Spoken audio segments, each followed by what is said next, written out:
In the previous video where I spoke about where to sell your photos online, I forgot to mention that you could also sell your photos directly from your phone.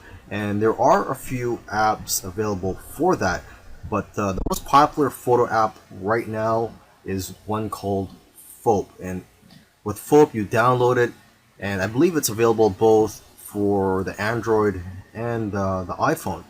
And you get 50% of the sale, but you can make more money by joining what they call missions on Foap.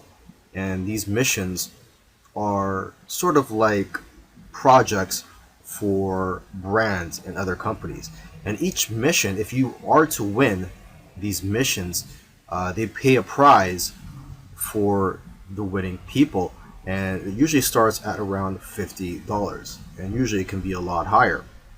Okay, now if you want to have success with this app, you want to analyze the photos which have already been sold. So take a look at the sold tab in the explore section of the app. I also recommend that you analyze the profiles of people who have won missions or sold a lot of photos, as they usually have a lot of good photos which can give you ideas. And lastly, you could create profile on Foap and follow people. So you can follow other photographers and they could follow you, and you guys could share tips with each other and be more successful in the long run. Earlier, I mentioned that you should try to avoid large stock photography websites such as Shutterstock. However, if you're new and you want to gain some experience, or for whatever reason, if you feel that large stock photography websites are for you, here are some keys to success. Obviously, these big sites have thousands of photos, and photos that have less saturation will sell the best. For example, pictures of cats, unless there's something unique about the picture, won't do as well as pictures of animals in the wild. Another example is pictures of iconic buildings such as the White House. These types of pictures won't do as well because there's already a lot of pictures of the White House out there. Now, however, if there's something unique such as an event or a protest happening around there, and you capture that on photo, then that picture will do a lot better.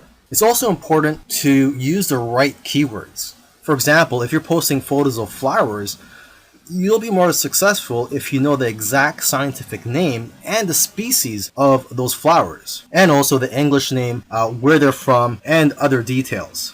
And from what I've seen, the best-selling images are the ones with themes such as Christmas, Halloween, Easter, etc. And new images usually sell better than old images, simply because old images tend to get buried in the search results. In the last video, I gave some tips on how to be successful if you were to upload to those larger stock photography websites. Now in this video, I want to give some tips on how to be successful just in general. So these tips will work whether you decide to go for the smaller stock photography websites or the larger stock photography websites. To start off with, you cannot be a generic photographer and make money with stock photography. To be successful, you have to niche down. You cannot be too broad. So you have to be very specific and also good at what you do. For example, portraits of people are always popular. So if you can focus on that, you'll probably do well. You should also stay in tune with what's going on in the world. People who are talking about the popular topics of today need images to support what they're saying. And if you are going to be uploading to multiple stock photography websites, you can use an app called MicroStalker for tracking your sales across multiple agencies. And lastly, if you're consistent, you'll increase your chances of being successful with stock photography. You'll do best if you upload a small amount of photos consistently. Selling your photos on stock photography websites is great. However, there is a lot of competition and it is harder to make money nowadays than it is in the past. So one thing I like to tell people who are involved in stock photography, if they want to take their business to the next level, is to start their own website and just sell photos from your own website. And what I like about being in control, having your own website and selling your photos from your own website, is that you can collect the emails of your customers and people who visit your website. And basically, whenever you have new photos, you can notify your list of subscribers. You could also offer deals from time to time. You see, when you have an email list, you could just email them whenever you're in need of some cash flow. Now, what I recommend you do is, if you are going to start your own website, is to make your website focused on one niche. I know of somebody who made $4,000 in 1 month from his own site. Now, aside from just collecting emails from your customers, you could also collect emails from people who just visit your website.